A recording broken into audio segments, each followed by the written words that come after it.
Here we got a 1933 Ford T-Bucket.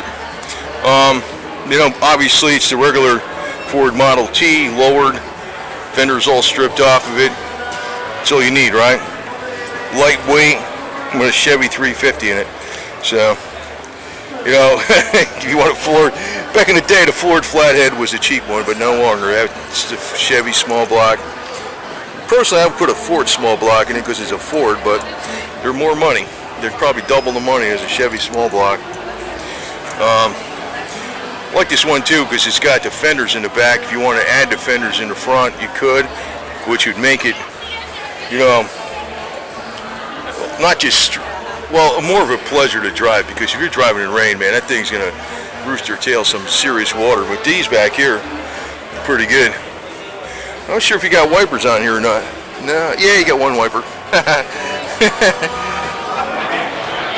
I don't know if that's hand actuated or not, man. Might be. Anyway, easy to work on. Big electric fan. Which reminds me, I gotta fix the electric fan on my Sebring convertible. It's been broke for some months, but car runs and shit. It's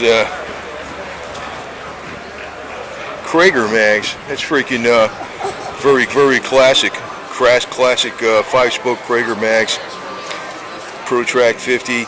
This is like something you would see in probably the 70s or something, you know. But by the 70s, these were really disappearing. These were around more in the early 50s, late 50s. Nobody was buying 55, 56 Chevys and Fords. Those are for brand new cars, are for the wealthy yuppies. There's a day of these. Now these are like gold plated. Every part in these things is big bucks. Used to be dirt cheap, you know. It's crazy how they change everything around.